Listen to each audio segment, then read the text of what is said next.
Thunder roared across the night sky as Brian Cole stepped out of his sleek Bentley and into the muddy path of the cemetery. Rain drenched his tailored suit, and even his expensive umbrella trembled under the fierce wind. Please like and subscribe to my channel for more contents like this. He rarely came to places like this. In fact, he rarely left his penthouse unless it was for work. But tonight, something pulled him here. It had been exactly 5 years since he last stood at Naomi Bennett's grave, the only woman he had ever truly loved. 5 years since he had chosen ambition over love, profit over presence. 5 years of success, but not a single day of peace. His footsteps slowed as he approached the familiar marble stone, its white surface illuminated by the weak beam of his phone's flashlight. Naomi Bennett, beloved daughter and mother, the inscription read. Mother. That word had hit him hard months after her funeral, when a friend casually mentioned Naomi had been pregnant when he left. At the time, Brian had just landed his first billion-dollar deal. He was too busy to think about what that meant. Now, the truth stared back at him from the cold grave.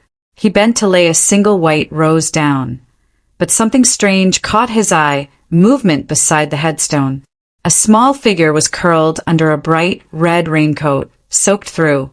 Brian's heart pounded. He stepped closer, shining his light again. The shape stirred. Hello, he called softly. The figure moved again. A small face peeked out, dark, wet hair clinging to her cheeks, and eyes that made his breath catch. Deep brown and almond-shaped, just like Naomi's. The little girl couldn't have been more than 4 or 5. She stared at him, blinking away rain and sleep. Daddy, she whispered. Brian's knees nearly gave way. The rose slipped from his hand as lightning cracked above them. I'm sorry, what did you say? Brian crouched down. The mud ruining his trousers didn't matter. You're my daddy, the girl said again, louder this time. Mommy said you'd come. I waited.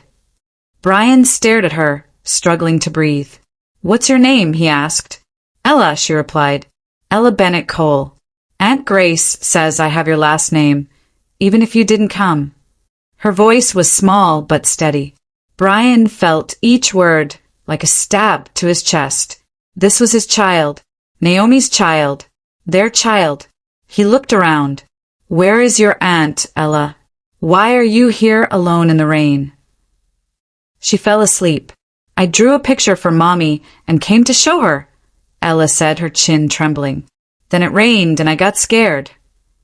Without thinking, Brian took off his soaked jacket and wrapped it around her tiny body. You're freezing. We need to get you warm, he said gently. We'll call your aunt. She must be worried. Ella looked up, eyes filled with fragile hope. Are you taking me home? Brian hesitated. He had no answers, just a storm in his chest and a child in front of him who had waited too long. Yes, he finally whispered, lifting her carefully. I'm taking you home. Brian sat stiffly in the corner booth of the small diner where the emergency dispatcher had asked him to wait. He'd already called Ella's aunt, Grace Bennett, who was on her way. Outside, the rain had calmed, but inside him, a storm still raged. Ella sat across from him, bundled in his jacket, holding a cup of warm milk the waitress had kindly provided. She swung her legs, too short to reach the floor.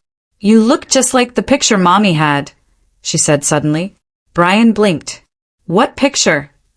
Ella reached into the little pink backpack she carried and pulled out a worn photo.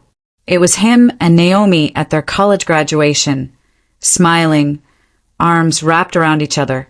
The diner door burst open. A woman in her 30s rushed in, eyes scanning the room until they landed on Ella. Ella! She cried, rushing forward. Ella slipped from the booth and ran into her arms. Aunt Grace, I found Daddy. Grace held her tightly, relief and confusion battling on her face. When she finally looked up, her expression turned cold. Brian Cole, she said flatly. Brian stood, hands raised slightly, unsure how to explain himself.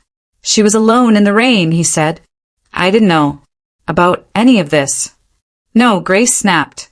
You didn't, because you never picked up her calls. Not once. Ella looked between them, confused. Why are you mad at Daddy? She asked.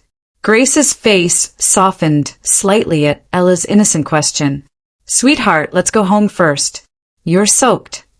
Then to Brian, you should come too. We need to talk. The ride to Grace's apartment was quiet. Ella fell asleep in the back seat, cradling the photo in her hand.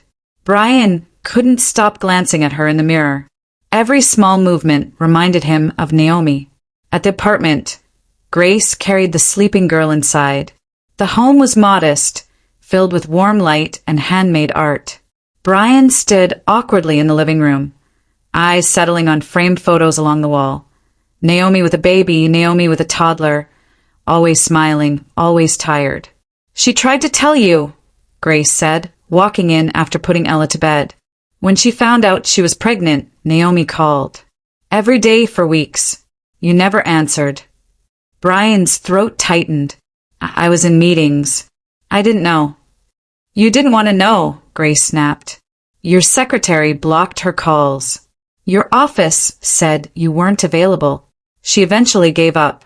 Raised that little girl alone while battling cancer. 2 jobs. No health insurance.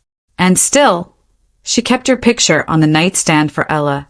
Told her bedtime stories where her daddy was a hero away on important business. Brian sat down heavily. I failed her, he whispered. You didn't just fail her, Grace said, arms crossed. You disappeared. And now, what? You're back because you saw a ghost in your daughter's eyes. Brian looked up, eyes stinging. I didn't know Naomi passed. If I had, you would have done what? Grace snapped. Flown her to a private hospital? Flashed your money around. Brian flinched. I don't want to replace what you did. I just want to know her. To be there. Grace was silent for a long moment. I don't trust you. But Ella, she deserves to have the chance to know her father, if you're willing to earn it. Brian nodded slowly. I will. I have to. For Naomi. And for Ella. The next morning, Brian stood in the lobby of Pinnacle Heights, his glass office tower, wearing jeans for the first time in years. The receptionist barely recognized him. Hold my calls, he said. Clear my afternoon. Inside his corner office, he stared at the Manhattan skyline that once symbolized everything he'd achieved. Now it felt hollow. His eyes drifted to the crayon drawing Ella had slipped into his briefcase. 2 stick figures holding hands under a sun, labeled me and Daddy. That afternoon, he returned to Grace's apartment for his first supervised visit. Ella squealed with delight when she saw him. You came back, she shouted, launching into his arms. Brian had no idea how to talk to a child. He watched Grace pack snacks, while Ella chattered about school and her favorite colors. We'll be at the park around the corner, Grace said, handing Brian a small bag. 1 hour. I'll be nearby. As they walked hand in hand, Brian noticed how naturally Ella skipped beside him, how easily she trusted. Mommy said you build big buildings, she said. Not exactly, Brian replied. I help people build companies. Ella considered this. Like watering plants. Sort of, he said, smiling. At the playground, he pushed her on the swing. Too gently at first. Higher, Daddy, she laughed. Mommy pushed me super high. Later, as Ella built sandcastles, Brian noticed a tattered book peeking from her backpack. What's this? He asked. Mommy's favorite, Ella said, holding up the Velveteen Rabbit. She read it every night. Aunt Grace tries, but her voices are all wrong. Brian flipped open the cover and saw Naomi's handwriting. To my Ella, real isn't how you are made, but a thing that happens when someone loves you very much. His throat tightened. Will you read it, Daddy? Ella asked, crawling into his lap. I'm not great at voices, he admitted. That's okay. Mommy said people learn. And so Brian began reading, his voice uncertain but growing stronger with each page. When Grace returned, she found father and daughter covered in sand, laughing together over a story about a toy becoming real. She watched silently for a moment before speaking. "Time's up." Ella pouted. "Can we finish the story next time?"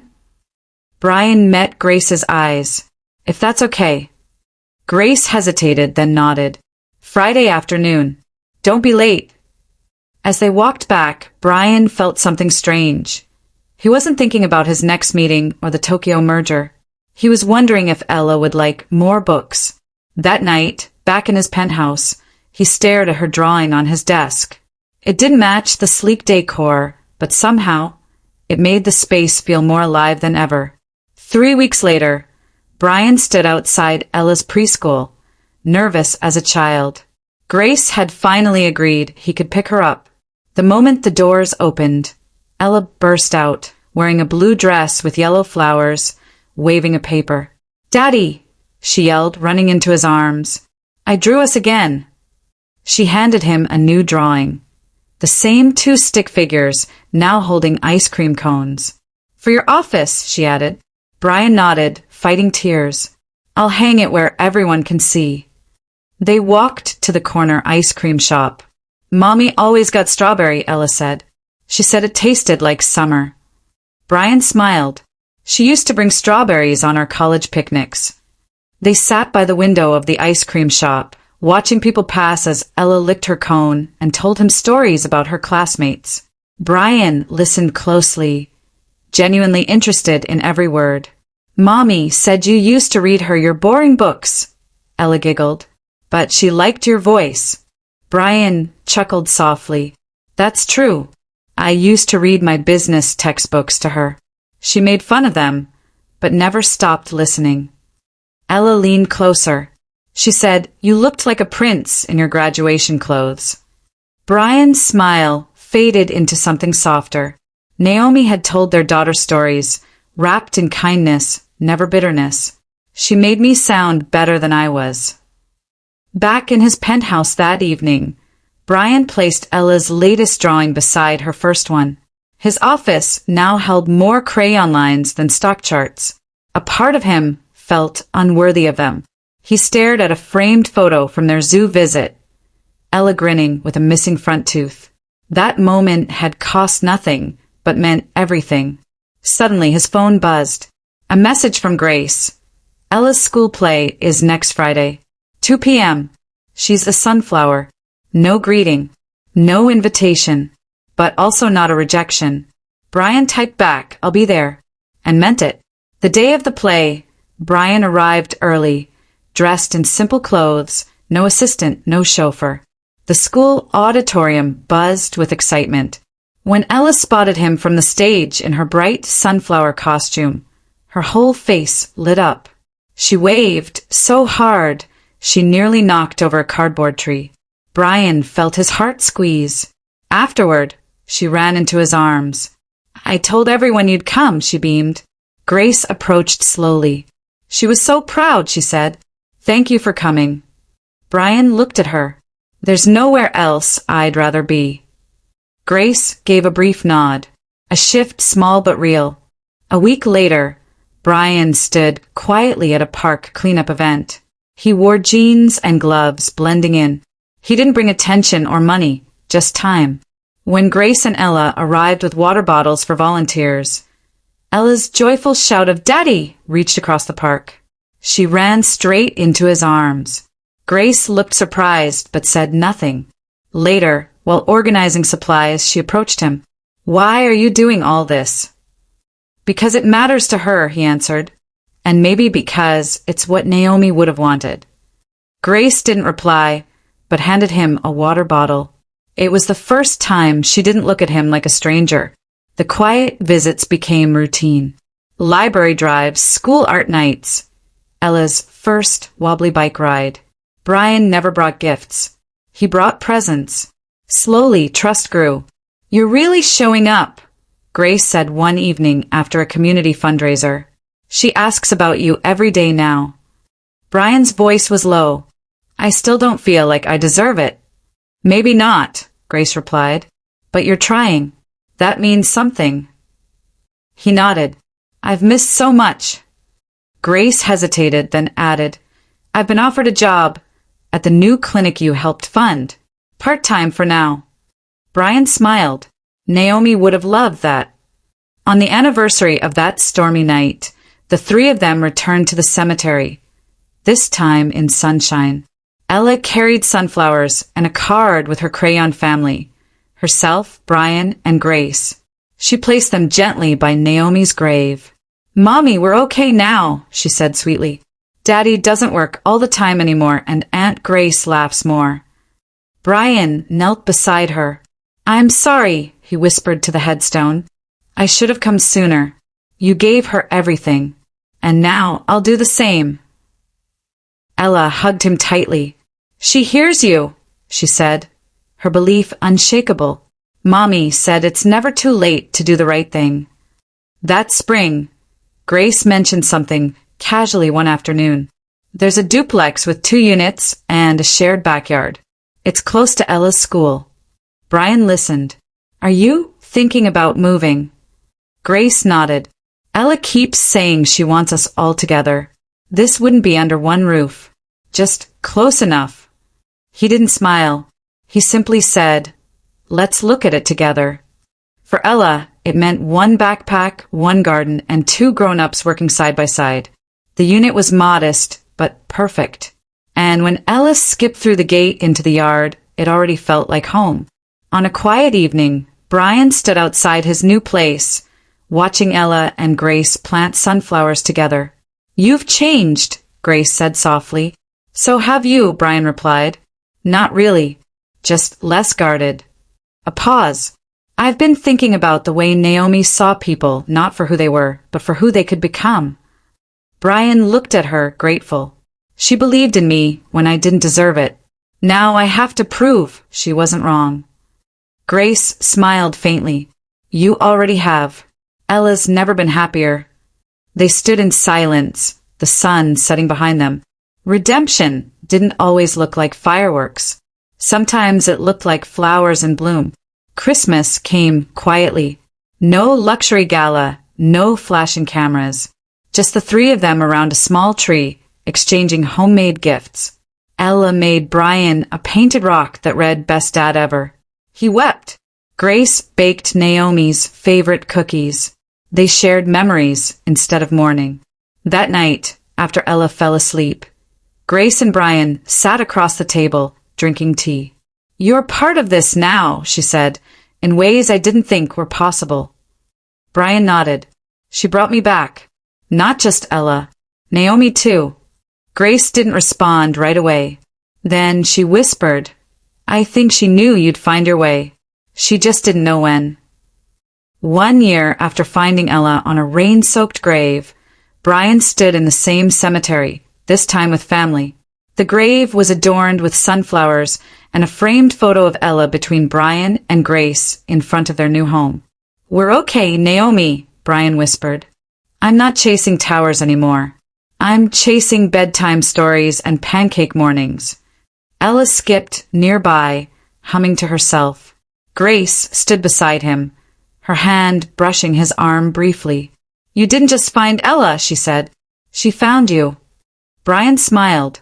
He finally understood what wealth truly meant. Presence, forgiveness, and a second chance to love without conditions. Like and subscribe to my channel for more contents like this, and let us know where you are watching from under the comment section.